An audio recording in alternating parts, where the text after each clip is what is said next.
But how can it recognize you unless you step out into the light, the light? Don't be sad, I know you will. But don't give up until true love finds you in the end.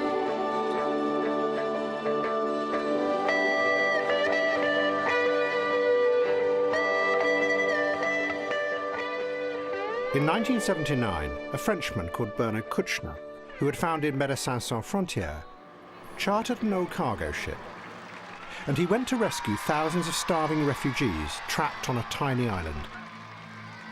Refugees that no one else seemed to care about. They were fleeing from the new communist government that had taken over Vietnam. To many liberals in the West, the communists had been heroes in their fight against America, which meant that the refugees did not deserve to be helped. To Kouchner, this was outrageous. The point is, people are dying in the China Sea. I mean, the boat people are now facing piracy. I mean, they are attacked by pirates 10 times in their trip. They are still alive. And nobody are taking care of them. And that's our purpose. It's not possible to shut up now. Kouchner's action had a powerful effect in the West, because it started to undermine the self-belief of a whole generation who saw themselves as radical and pure. That possibly being good was not as easy as it seemed. It began when the singer Joan Baez came out in support of Kouchner. In the 1960s, she had been deeply involved in the civil rights protests. Mother gave me 5 children to try to register. You can't go in, nobody but students and parents. And also one of the leaders of the anti-Vietnam War movement. She was a symbol of the idealism at its heart. I'd like to try it, Ray. You can't go. But now, she said that the refusal to help the refugees showed how radicals had become not only uncaring, but corrupt. They would allow thousands of people to die simply because they had the wrong ideology. Baez was immediately attacked by other anti-war activists, led by Jane Fonda. They accused Baez of being an unwitting agent of American imperialism. And leftism in a way that I'm not. I think that's as simple as... Despite the row, Kouchner carried on, rescuing thousands of refugees lost at sea in tiny sinking boats. Kouchner believed that what he was doing might also be the start of a completely new kind of radicalism, one that really would make the world a better place.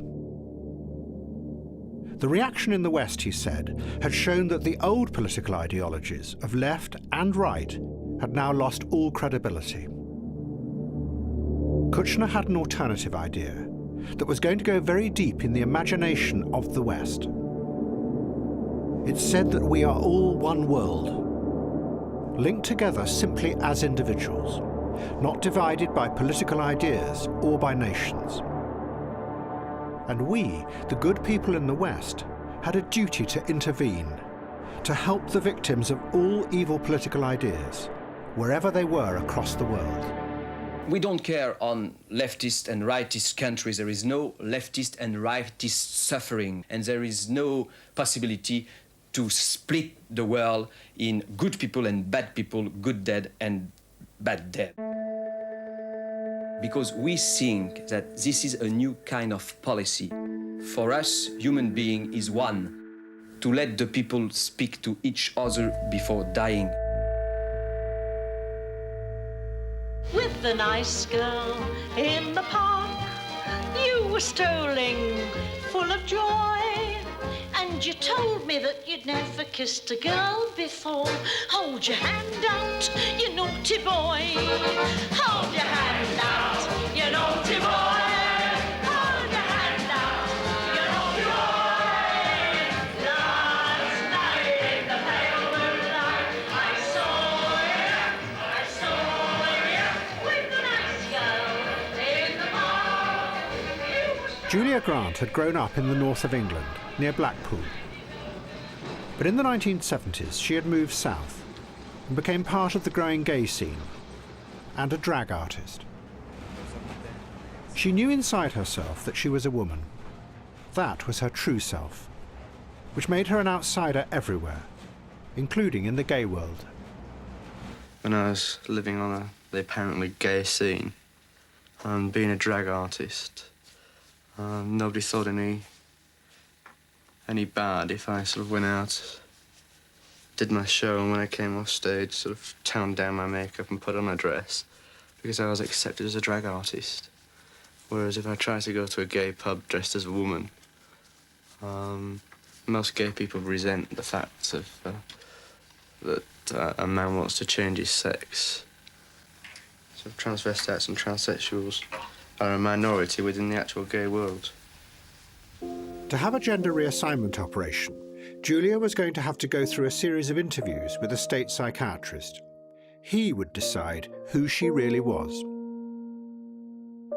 Julia was part of a powerful idea rising up in the 1980s. It said that to change the world and to make it a better place, you should fight to become who you as an individual truly were.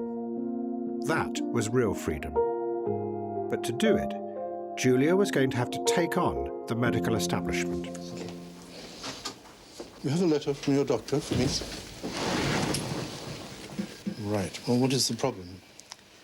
Well, I feel I've been having a fight with myself for a long time. I've now come to terms with the fact that I believe I am a woman, trapped within sort of a man's body. What do you mean by being a woman? Well, my whole, all my thoughts and everything are feminine. There's nothing masculine. I tend to reject my masculine body. You know it to be masculine. I identify it as masculine because society identifies me as masculine. Well, it's not a matter of society, it's a matter of anatomy. You say you feel like a woman? Yes, I believe everything I do is feminine. I believe I'm a woman inside. Oh, Michelle, how does it feel to be a woman? It just feels like being me. Can't describe it as anything else. Well, see, she's right. Nobody knows how anybody else feels inside. Well, I believe I don't actually feel the way a normal man should feel.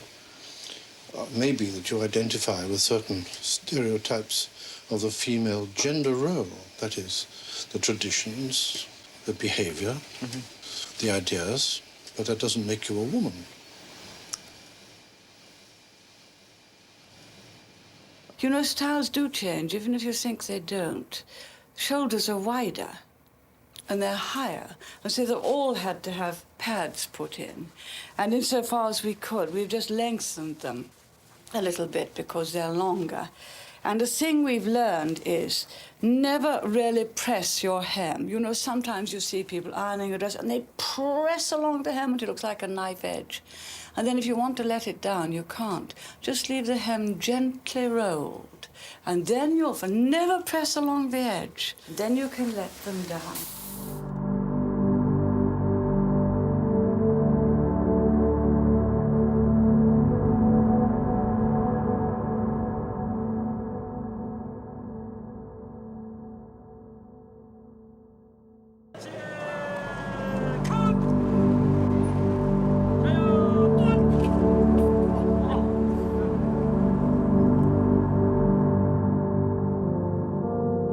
The China News Agency supplied all the news for everyone in China. But it also ran a privileged news service for the Communist Party elite. And the higher you were in the party, the more truth you were allowed to know. There were 3 levels of secret newspapers published every day. And at the top, there was what was called Big Reference. Very few copies were printed because they were only for the top leadership. And it was printed in extra large type to make it easier for the old men who ran the country to read it. And at the very top was now Deng Xiaoping. He was in complete control in China. He had defeated all his rivals. And to show his strength, in 1979, he put his main enemy on trial, Jiang Sheng. She was accused, along with the other members of the Gang of Four, of killing and persecuting thousands of people in the Cultural Revolution. But she refused to recognise the court. She continually attacked the judges. 共患难了，战争的时候，唯一留在下村都是你有村，你说这样想起来，你犯罪后了吗？只有死你，只有出的问题，你们叫这些坦克坏到这儿来说。The judges, she said, were hypocrites. They had all followed Mao's ideas. They were just turning on her to save themselves. Instead, she presented herself as the one thing that she knew Deng Xiaoping feared most: a defiant individual. As she was hustled out of the court, she shouted, "I am without heaven, and a law unto myself. It is right to rebel." But Deng showed her no mercy. 是审判令表将其发给集团案判处执行，夺得政治权利终身。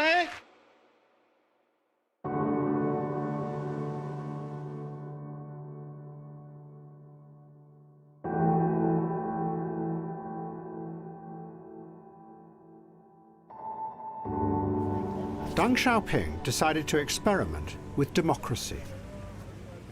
He allowed people to put up posters and sell magazines in Tiananmen Square.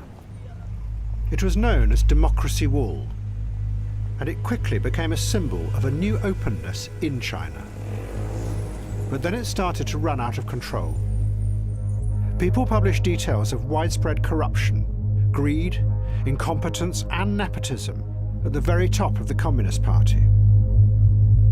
And then that force that Jiang Qing had prophesied, individualism, re-emerged.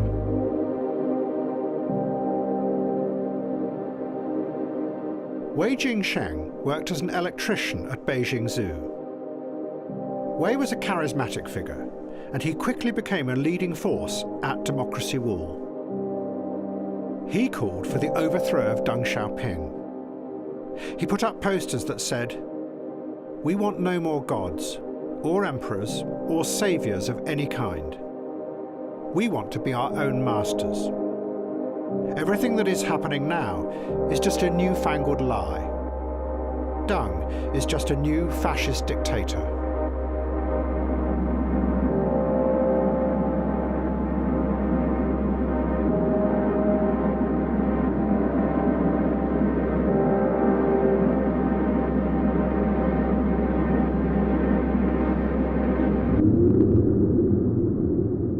The wall was closed down, all the posters hosed off, and Wei was arrested.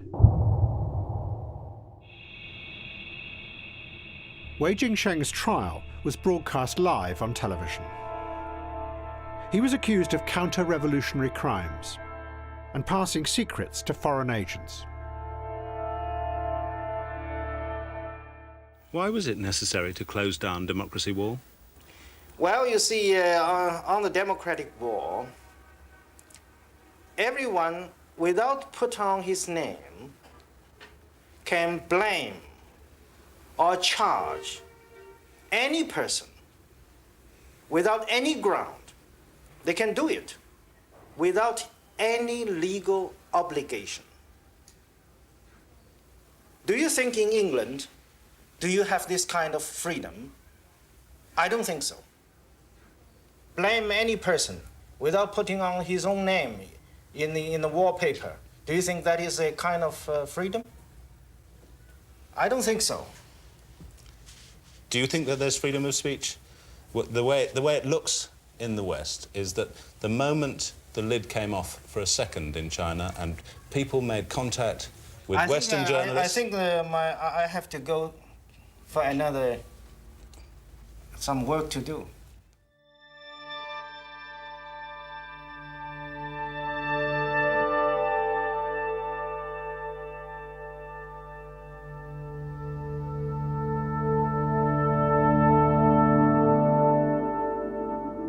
Bernard Kouchner's humanitarian vision of a world without borders was now spreading. Idealists from the West, inspired by his ideas, were travelling to conflicts all around the world. In Afghanistan, they came to help the Mujahideen, who they saw as noble idealists, struggling against the Russian invasion. En Afghanistan, les Moudjahidines sont des gens qui se battent seuls pour un idéal qui m'a séduit.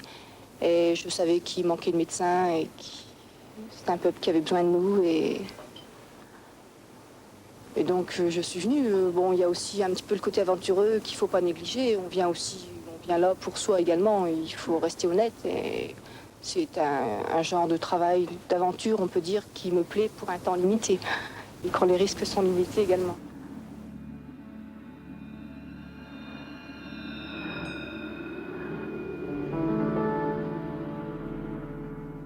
And in 1984, it suddenly became a truly global movement. It started when the BBC shocked the world with a report about the effect of a famine in Ethiopia. The response was Live Aid, organised by Bob Geldof. It was driven by a vast outpouring of sympathy for those who were starving in Ethiopia, but also by an anger and a frustration with all politicians in the West who had done nothing to help. I find it incredible that the mass of people probably feel that something should be done, yet their own governments just don't do anything. They do very little. You know, the very fact that it has to be done by people giving their own money is ridiculous. I mean, we've given enough money into government. Why can't they spend some of our money giving it back? I mean, at the moment, you've got a problem with the butter mountain. You don't know how to dispose of it. To sell to the Russians is the cheapest way. I'm sorry, but butter doesn't do very much good in Africa, as you know. Well, butter oil actually does. It is one of the major butter oil, supplementary foods. if you can get it. Well, it is a byproduct of butter. Yes. Yeah. Well, look, a lot is going. A lot of surplus food is going. But don't Prime forget... Minister, there are millions dying, and that's the terrible thing. Yes, indeed. And the lesson today is how to die. What Live Aid seemed to show was that it might be possible to change the world. But to do it, you had to bypass all politics, because politicians, both left and right, had become corrupted by power and petty nationalism. Instead, you connected directly with others suffering around the planet and rescued them. Bob Geldof travelled to Ethiopia to visit the camps where the aid was being delivered. But he began to realise that something very strange was happening. The Ethiopian regime was rounding up thousands of the starving people who had come to the camps. They were being taken to airstrips, where they were loaded at gunpoint onto giant transport planes. They were then flown to what were called resettlement camps. Geldof was shocked by what he was seeing. To him, it seemed to evoke an evil ghost from Europe's past. The first pictures we saw of resettlement were these ancient and beautiful people starving and in rags, under armed guard, going into these vast Russian plains. They probably have never seen a plane. They have nothing left, only their dignity. And to the West, the immediate psychological reaction is Jews being led at gunpoint into cattle trucks by the Nazis. What Geldof had stumbled upon was something that those who ran Ethiopia had been trying to hide. That the food brought in by Live Aid was being used as a weapon in a civil war. Ethiopia's ruler was a brutal tyrant called Colonel Mengistu. Mengistu had decided that the only way to win the war was through a massive piece of social engineering. He was going to literally move millions of people out of the rebel areas in the north and relocate them in the empty south, where they could no longer fight. And the food aid was being used as bait to lure hundreds of thousands of people into the refugee camps, where his troops then swooped in and rounded them up. Live Aid was an extraordinary achievement. It is estimated that it may have cut the death toll in the famine by half. But the group, Médecins Sans Frontières, made the dramatic claim that the aid might have also led to the same amount of deaths as it had saved. The mass relocations were so brutal, they said, that over 100,000 people had died. It showed the weakness at the heart of the growing humanitarian movement.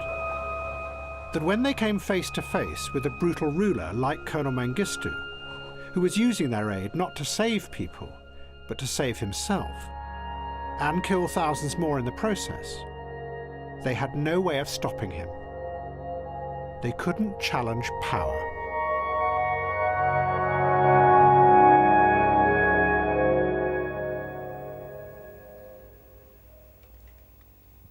I only wish I'd been born a woman, then I'd have the same privilege as women, as all the sort of women's livers who sort of shout off about burning your bras and all the rest of it. They can still marry, I can't. So I've got to try that a little bit harder by wearing makeup and trying to look good all the time, feminists liking it or not. I think that if a woman's got pride in herself and wants to look attractive and wants to wear makeup, then I don't know, more people will turn and look at a fully made up woman. Well, it ain't right, men dressing up as women. Yeah. No, they're just a bunch of quiz, aren't they? You know. Oh. What? How do you know? We got one in our school, haven't we? Mr. Yeah. It's a quiz. In papers and everything. He goes around touching all the kids' legs. You wouldn't like to be a quiz. Go down the road touching men's bollocks and everything. Well, she wasn't doing that, was she? I don't know. It's not a she, is it? It's a he. Trying to be a she. Julia Grant was now living as a woman, while she carried on being interviewed by the NHS psychiatrist. But she was becoming increasingly frustrated and angry with the process. And she decided to challenge the power the psychiatrist had over her. She travelled to the south coast to see a surgeon at a private clinic. She went with her partner Amir. He was a refugee who had fled persecution in Iraq. The surgeon agreed to give Julia breast implants. And after the operation, Julia went to confront the psychiatrist. Because I'm supposed to be directing your case, because it's primarily a psychiatric matter. And I must confess I take exception to your doing that. Well, I thought it was something permanent. I needed something to establish that I was doing what I was doing. It's a medical matter. It isn't a personal choice. I like to be informed. See, once again, you're overstepping the mark, and I don't like it, one bit. I don't wish to appear to be petulant, but really you're not arranging this affair in a manner that fits our protocol. We like to do it in our way, then we know what's going on. And I don't like people to step out of line. I find it, to say the very least, irritating. Well, I'm finding having difficulties with the guy I'm living with. So do many of my patients with their associates. Why should you be different? I don't think you conducted yourself particularly tactfully in all this. And there I think the interview will end. Thank you very much. You'd better come and see me in another 3 months. Why can't I have the operation? Why can't I pay for it? They don't like that. They like you to be very placid and to sit there and just do as you're told. And if you don't do as you're told, then you're going against the system, and then the system won't help. After all, it's my mind. I know what I want. Nobody else can get inside me. Julia went back north to see her family, to tell them that she was going to defy the medical establishment. She would find a way to pay for the operation herself. She travelled through the old industrial cities, where many of the factories were now closing, in the wave of deindustrialisation that was sweeping through Britain. Factories and terraced houses. That's all it is.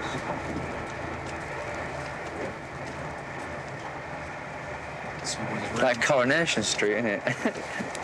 That whole view is amazing. Back to back. Take me out tonight, where there's music and there's people who are young and alive, driving in your car. I never wanna go home because I haven't got one.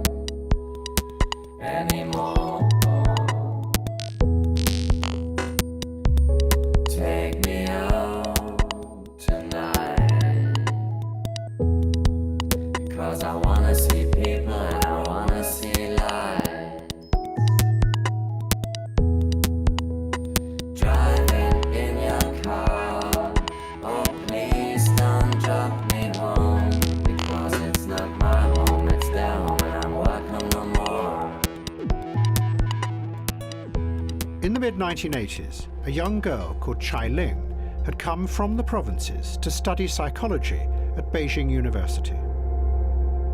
She became fascinated by an American psychologist called Abraham Maslow.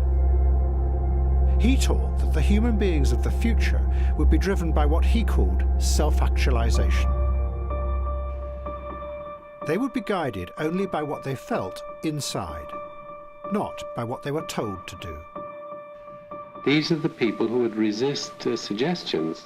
They would choose what they wanted to do. You might urge them to do something, and somebody else might urge them, but it was their decision. Doing what they themselves decided to do, they look within, making real the inner self, which is independent of the century, independent of the culture even.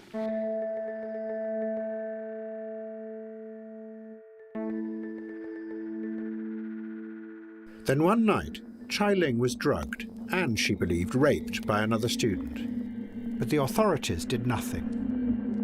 And she decided to join the growing student protests against what they saw as a corrupt regime that was now in charge of China. Deng Xiaoping had got rid of both revolutionary ideas and democracy. And in that void, corruption had taken over the whole society. Party officials everywhere were looting billions of dollars. All that mattered now in China was money and connections.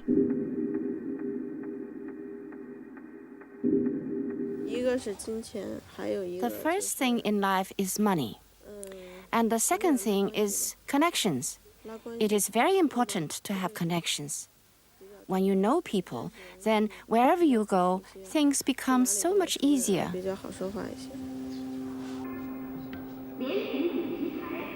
In April 1989, the one leader that the students trusted, Hu Yaobang, died of a heart attack at a party meeting. Students started to come to Tiananmen Square to mourn him. Chai Ling was among them. And as more and more people came to the square, she became one of the most vocal of the protesters.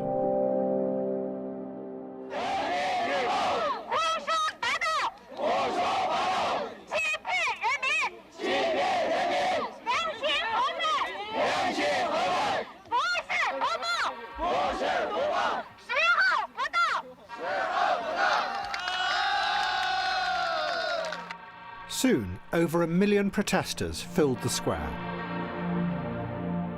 But the government refused the students' demands for more democracy. And the movement started to split.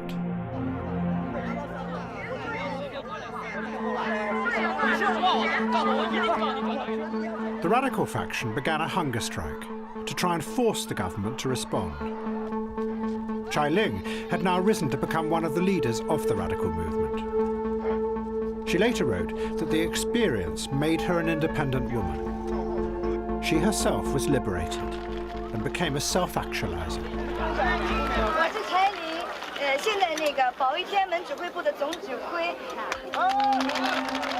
But many of the other student leaders were frightened that she was going to create disaster. The government was still refusing to negotiate, and the protest leaders held a tense meeting. Many of them argued that they should retreat now on such a high, which would force the party to accept real reform. If they didn't, there would be stalemate and then killing. In the vote, Chai Ling raised her hand, which made it unanimous. But that evening she changed her mind, and she helped persuade the students to stay in the square. The next day, she called an American journalist called Phil Cunningham and gave an extraordinary interview. Chai Ling had suddenly realized that combining the new force of individualism with collective action was never going to work. She felt the contradiction deep within herself. She had realized that in the age of the individual, it was no longer going to be possible for people to give up their lives for a greater cause. To be honest, from the day I called for a hunger strike, I knew we would not get any results. Certain people, certain causes are bound to fail. I have been very clear about this all along, but I've made an effort to present a staunch image, to show that we were striving for victory. But deep down, I knew it was all futile. All along, I've kept it to myself, because being Chinese, I felt I shouldn't badmouth the Chinese. But I can't help thinking sometimes, and I might as well say it. You, the Chinese, you are not worth my struggle. You are not worth my sacrifice. The students keep asking, what should we do next? What can we accomplish? I feel so sad. Because how can I tell them that what we are actually hoping for is bloodshed? For the moment when the government has no choice but to brazenly butcher the people. Only when the square is awash with blood will the people of China open their eyes. Only then will they really be united. Are you going to stay in the square yourself? No, I won't. I'm not going to let myself be destroyed by this government. I want to live. 5 days later, Deng Xiaoping sent the troops and tanks in to clear the square.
Boris Yeltsin was the president of the new Russia. He had promised to turn the country into a mass democracy. Yeltsin appointed a group of young technocrats, and they set out to do this through what they called shock therapy, advised by Western bankers and economists. They believed that they had to move fast, because the communists might try and take power again. But behind it was a grander, utopian idea, that it might start the spread of democracy all around the world.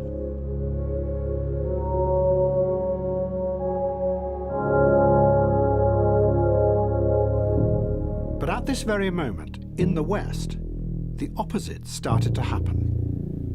The whole idea of mass democracy began to be questioned and undermined from inside the political establishment itself. It began almost unnoticed, hidden behind the wave of enthusiasm after the fall of communism.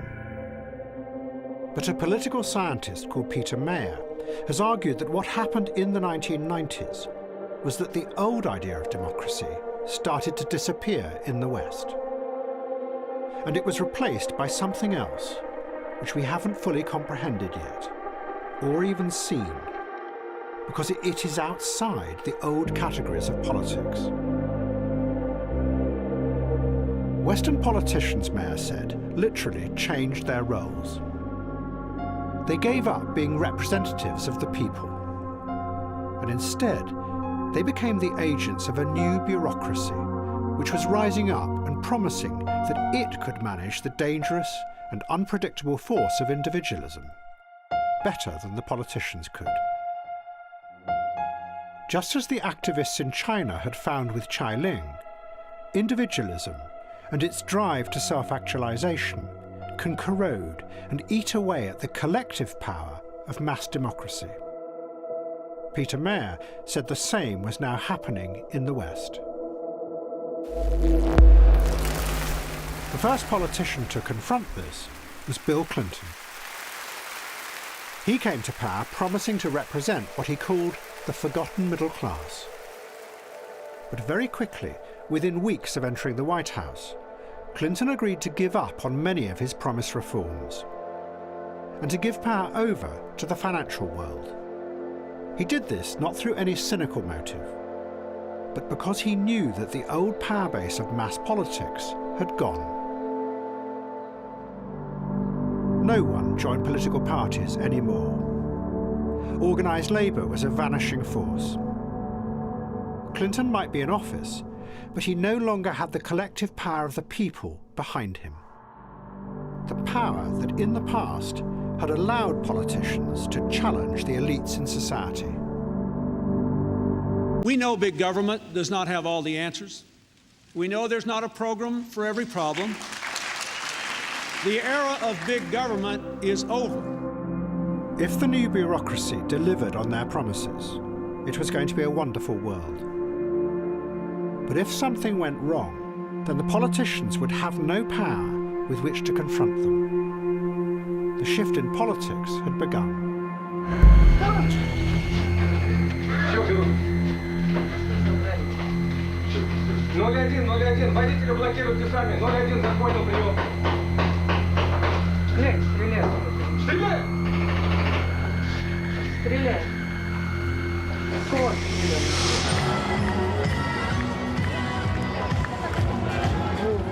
In Russia, the democracy experiment had gone out of control.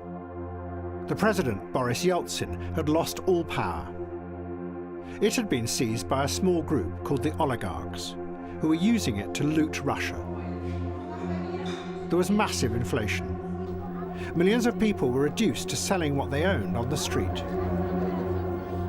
The life expectancy of a Russian man fell from 65 in 1987 to 58 in 1993. There was fury in the Russian parliament. Its leader accused Yeltsin of economic genocide and demanded that he stop the experiment. Yeltsin responded by dissolving parliament. He cut the phone lines and sealed the building off. But a group of protesters broke through, and fighting began around the parliament, and then spread to the television station.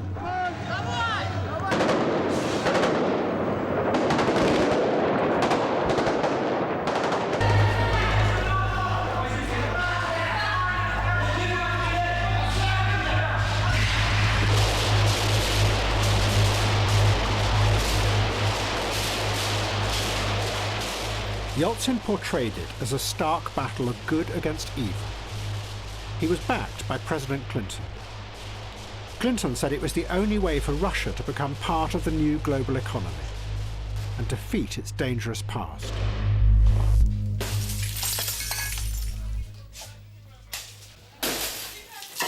But in among the fighting was a man who believed that he knew what was really happening. Edward Limonov had been expelled from the Soviet Union 20 years before. He had lived in New York in the 1970s, the moment when the banks who now ran the global system were beginning their rise to power. Limonov was convinced that what was happening now had nothing to do with democracy. It was what he called the geopolitics of money, a force that had already enslaved the American people and now wanted to bend the Russian people to its will.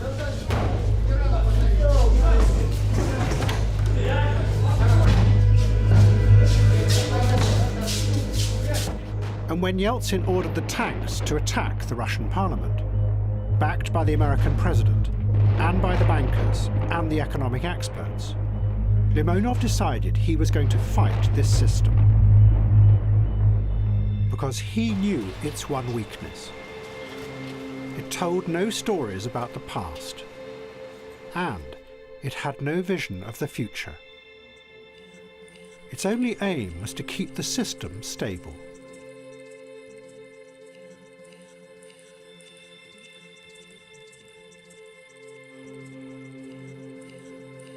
Limonov had visited the Serbian nationalists who were besieging the city of Sarajevo. He was the guest of their leader, Radovan Karadzic. Karadzic told him about the powerful nationalism that was now reawakening after the fall of communism. Serbs used to possess the entire ground. We own this country. This is our country. Turks have been here occupiers, and the Muslims are successors of those occupiers. So the traditional imposed geopolitics. Geopolitics, yes, exactly. Ovo je gospodin Limonov, pisac ruski, veoma poznat.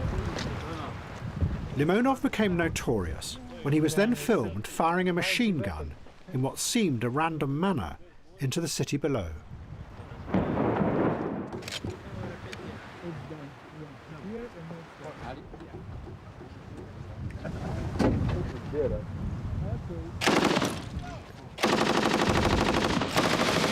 You are very courageous people. You, despite anything what is against you, it's a great power of almost the entire 15, world. Yeah, 15 countries against you, and you resist. And I repeat again, we Russians, we should take example from you. Limonov realized that something was re-emerging from the past in Bosnia that might have the power to confront the new system of global money. It was nationalism, and the national myths that came with it. They were powerful stories that linked people together and gave them a collective power, something that individualism could never do.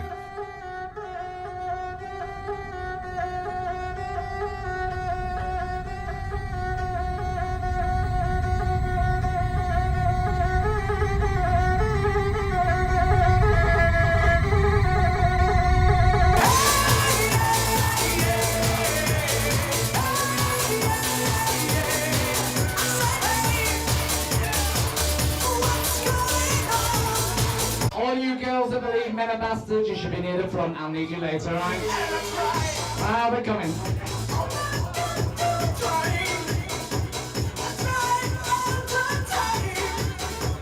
Oh, I remember the 60s. I used to dress like that. In the end, Julia had realized that her psychiatrist was never going to let her have surgery. She was, he said, not ladylike enough and too pushy. She had gone to a private surgeon and finally become what she had always known was the true person. But only weeks after the surgery, she had collapsed from bleeding. She was taken into hospital unconscious, where she was treated for a suspected miscarriage by doctors who had no idea of her medical history. The surgery was damaged. She could no longer have sex. And Amir left her, and she was alone. If the truth be known, some of my friends have never, ever asked how I feel, how I am, why I'm always alone. People, or there are one or two people that I've actually discussed the problems with the first time, maybe 5 or 6 years ago, and the person that I told only used it against me. And he went off with somebody else, and when I asked, well, why, you know, it's thrown in my face, well, you're not a real woman anyway. What am I supposed to do? And when you get knocks like that, and you have to face up to that kind of thing, I suppose it makes you just a little bit wary. Most people listening to that would say, oh, what a shame, how sad, but I suppose if love slapped me in the face, I wouldn't even recognise it now.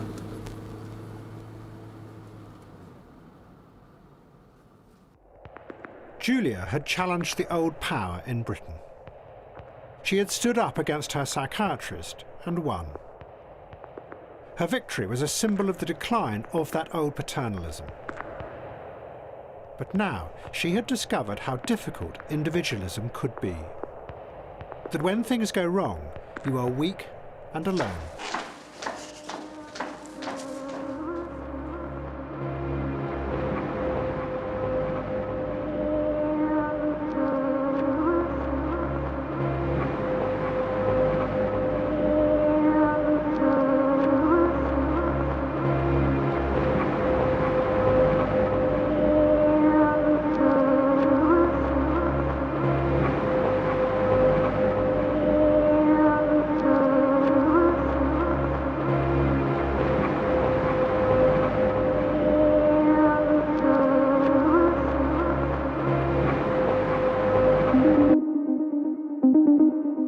But as individuals were beginning to feel the limitations of their power, the new class that had grown up to manage them was growing stronger and more confident. And they began to see democracy not just as something to be bypassed, but as a potentially dangerous force. By the mid-1990s, technocrats in the political think tanks in the West were becoming frightened that elections all across the world were producing what they called the wrong kind of result. In Algeria, a party called the Islamic Salvation Front took the majority of votes in the first round of an election. It was a stunning victory. But people feared that its real aim was to turn the country into an Islamist state and get rid of democracy. Western politicians found themselves supporting a military coup that stopped the elections. And in Europe, the extreme right paraded openly. They protested against the immigrants coming from Africa and the Middle East.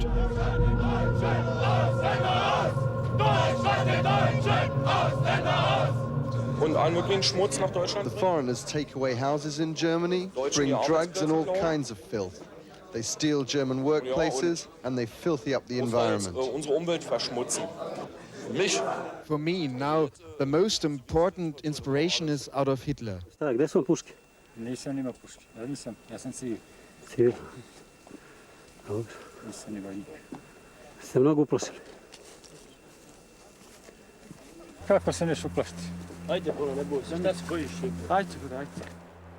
And faced by the horror in the Balkans, President Clinton's representative, called Richard Holbrooke, brought the question out into the open. Suppose elections are free and fair, he said, and those elected are racists, fascists, separatists. That is the dilemma.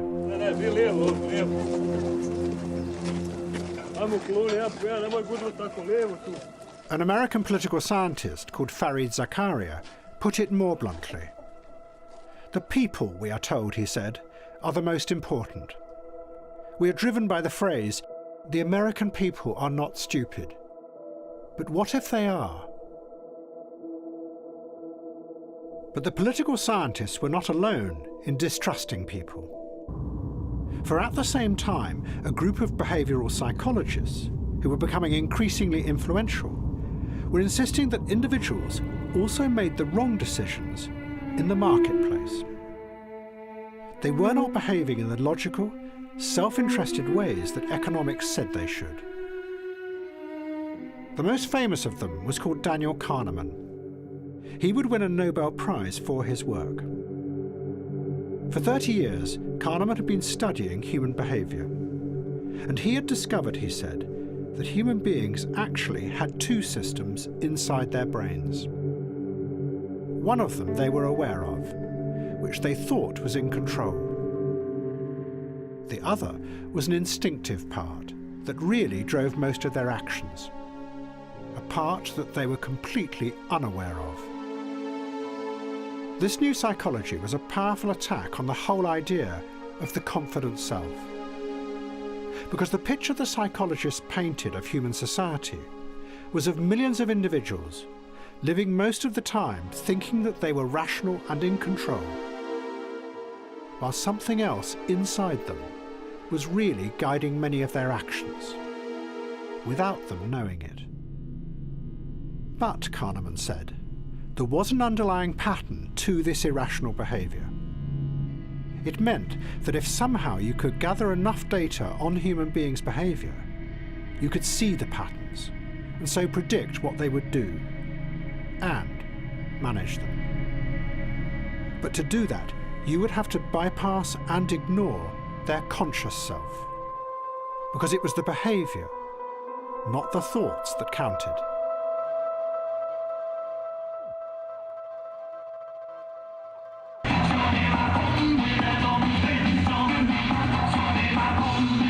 So have you seen what they got them wear? I see them in every down, some of the thing in sexy gear. They move like termites on your own, like them don't care. Oh, look at this mercy, and they have to get some air. So girls pull up on the one that does come to the God clear. Them are drool on them, can't stop stare. So I'm not the cosmic shit, can't come in there. Even though our body look like it's full of hot air. So they might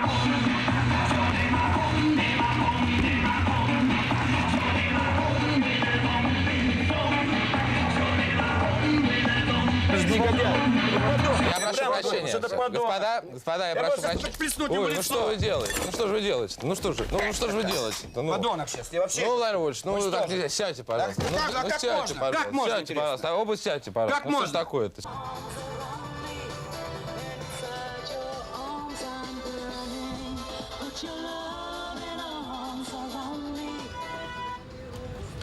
In Russia, President Yeltsin had lost all control. He was drunk most of the time.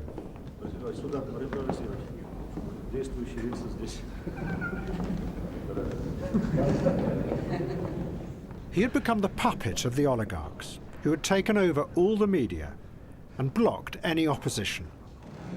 But there was one opponent. It was Edward Limonov. Execute the fascist regime!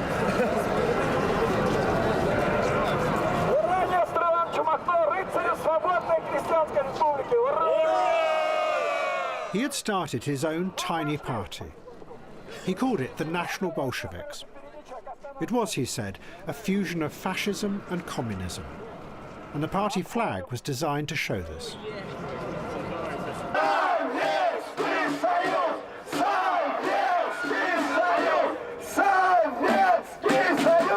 But it wasn't simple nostalgia. Limonov wanted to shock people out of accepting the completely corrupt society around them. He wanted to go back to the original roots of fascism and nationalism. To the idea that if you can find a story powerful enough to inspire people, you can then use that collective power both to sweep away the corrupt rulers and change reality. It was something that had been wiped and forgotten because of the horrors it had led to in the past. And the individualism that had been promoted so strongly in the West after the Second World War had been a force shield against that. A shield of one world, composed of just individuals. Limonov was the reappearance of the frightening old dream.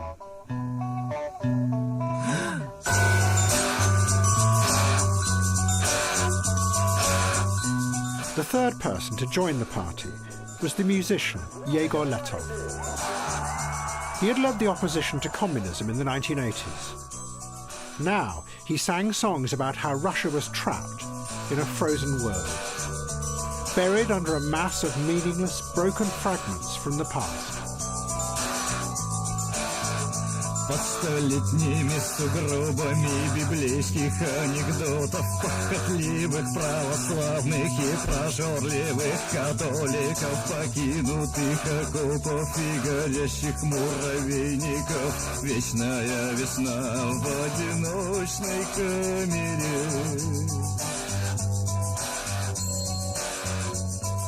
Вечная весна в одиночной камере.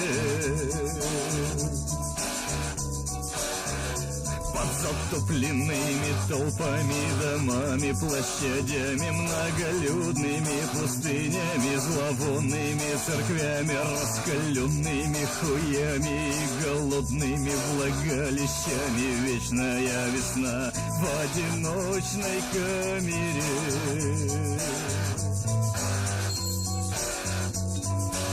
вечная весна в одиночной камере. Сквозь зеркальные убежища, словарные запасы богохульные, мыслишки и непропитые денежки, обильно унавоженные кладбища и огороды, вечная весна в одиночной камере.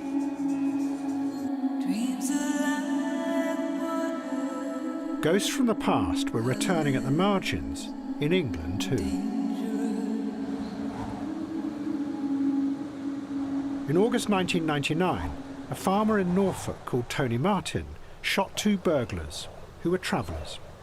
He killed one of them, called Fred Barris. Tony Martin was a recluse. He lived in a remote, half-ruined building called Bleak House. Tony Martin considered himself a victim. He'd been plagued by burglars for years. He lived in squalid conditions, paranoid about being burgled. The stairs of the house were booby-trapped. He slept fully dressed with his boots on and a gun by his bed. Martin was found guilty of murder and sentenced to life imprisonment. His conviction touched off a wave of protest. On the surface, it was about Martin's right to defend himself. But it also expressed a much wider feeling that was simmering under the surface. That the very institutions that were supposed to protect the people, the law, the police and the politicians, were now being turned against them. A growing sense that you couldn't trust those in power any longer. What began to be called the elites. The Labour government was shocked by the anger that burst out. Tony Blair wrote in a private memo simply, "We have lost touch." But what Blair and the other modern politicians had forgotten was that that suspicion of the elites did not come out of nowhere. It had its roots back in Britain's past, at the moment when the empire was collapsing. And Tony Martin himself was a direct link back to that anger. In the 1950s, Martin's uncle had been a leading member of a group called the League of Empire Loyalists. The League were powerful because some of their members were at the heart of the Conservative Party. They were convinced that there was a global conspiracy to destroy the British Empire. It was being run by bankers in America, working together with communists in Russia. But they also believed that many of those in charge in Britain were also involved in this conspiracy, including most politicians. Well, my reasons for joining the Empire Loyalists are many, but they largely stem from the fact that I believe in the thesis of nationalism, national independence, as opposed to internationalism, which I consider would in time devolve into a world government, which would of necessity, by sheer weight of numbers, become a communist-controlled world government, with the control of the world vested in the hands of very few people. This would be a tyranny, and I consider the only way to combat this possibility of a tyranny is to encourage nationhood and nationality. And that anger was about to return. By now, politicians in the West had given large amounts of their power away. What had begun with Bill Clinton in the early 1990s had spread. When Tony Blair came to power, he had immediately given control over much of the economy to the Bank of England. But in 1998, the global financial system showed how unstable it could be. An economic crisis that began in Russia and then spread to Asia had consequences throughout the world. In response to the crisis, the Bank of England had insisted that interest rates be raised. But this made many British goods too expensive to export. And in the north of England, factories began to close. Tony Blair insisted, though, that it was a price the country had to pay for being part of what he called the world economy. You can say world economy till he's blue in the face, but it's not just us, is it? It's other people. He can say, Mr. Blair can say world economy. It's world economy. You can say world economy, but... So what do you say? People in the North East are suffering. But why is he giving all that power to the Bank of England? Why? Well, you know, what... Why is that? Is he passing the buck? What's he doing?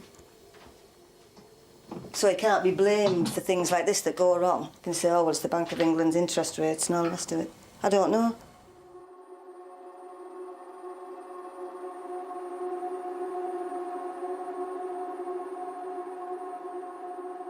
They're just opening their mouths and letting the wind waffle their tongues about, as far as I'm concerned. Get up here and get things sorted. You vote a Labour government in, you vote for them all your life, and this is the crap you get off them.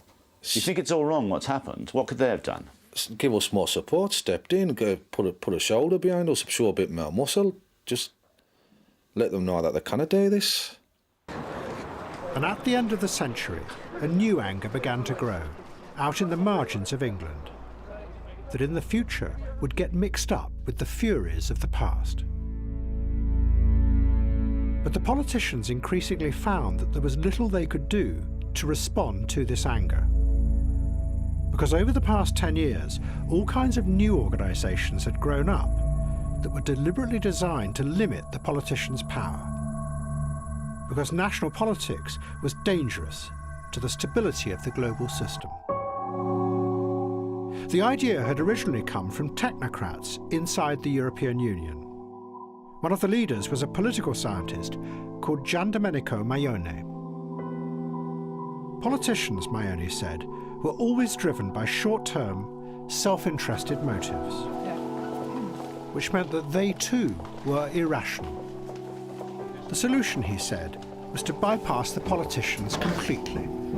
Vous avez des problèmes avec le pacte de stabilité? Pardon? Avez-vous des problèmes avec le pacte de stabilité? Pas tellement.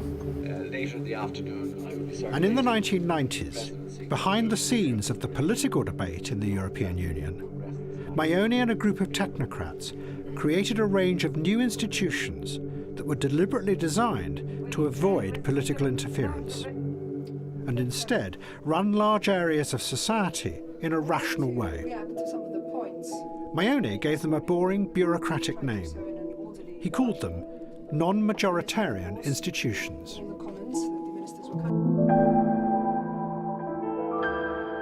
But in reality, they were a completely radical invention that challenged the very idea of democracy. These new organisations, Maione said, are by design not directly accountable to voters or to their elected representatives. Out of it was going to come the massive range of new bureaucracies that today run large parts of the modern world. Not just central banks, but all kinds of regulatory agencies, special courts and expert bodies, all of which govern not through political policies, but through rational, scientific assessment and measured outcomes. And the European Union became the centre of this experiment. In front of house, the elected politicians debated subjects like human rights, but continually failed to come to any conclusion. Noi dobbiamo apprestare una serie di garanzie, una serie di protezioni per I cittadini. Are we concerned with rights or with political objectives? And much of what we're going to discuss today is... Personnellement, je pense que les femmes méritent d'avoir 2 articles dans la charte et pas un seul. But quietly, behind the scenes, what were being created were, in Maione's words, specialised institutions, staffed with neutral experts, carrying out policies with a level of efficiency and effectiveness politicians cannot and never will achieve.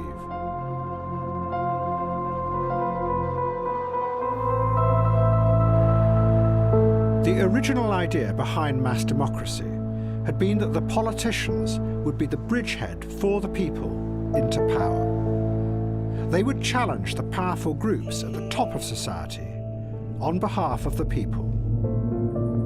But then the people, driven by the new individualism, had retreated into their own private worlds.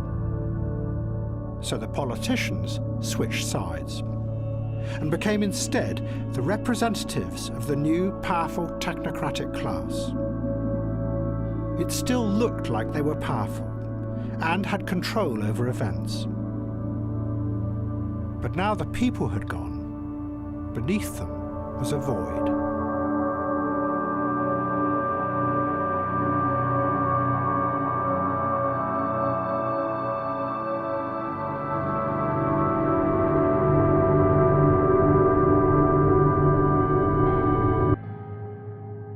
But in 1999, Tony Blair realised that there might still be a way to change the world dramatically and recapture some of that power. The conflict between the Serbs and the Muslims in the Balkans had erupted again. Serbian nationalists were attacking the Albanian population in Kosovo. Blair worked hard to persuade a reluctant President Clinton to join in a bombing campaign, to force the Serbs to stop the ethnic cleansing. And it succeeded. Tony Blair came to Kosovo and was welcomed as a hero.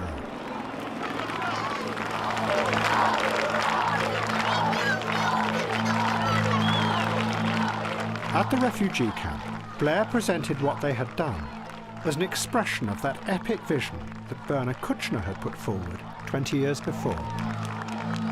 We are all one world, linked together simply as individuals, not divided by political ideas or by nations. And we, the good politicians in the West, have a duty to intervene, to help the victims of all evil dictators, wherever they are in the world. This is not a battle for territory. This is a battle for humanity. It is a just cause. It is a rightful cause to make sure that these people, innocent people, who have been driven from their homes at the point of a gun, are allowed by the world community, acting together, back to their homeland, back to Kosovo, so these people can become symbols of hope, humanity and peace. Thank you. And the new ruler of the independent Kosovo, appointed by the United Nations, was Bernard Kouchner. We were taking significant steps towards stability and democratic self-government in Kosovo. In the 1990s, the triumph over communism had ushered in a new era. Liberal politicians in the West had willingly given up much of their power in the interests of the greater good, of global stability. The power had gone first to the global financial system, and now it was being given to the American military as well. It looked like a new world.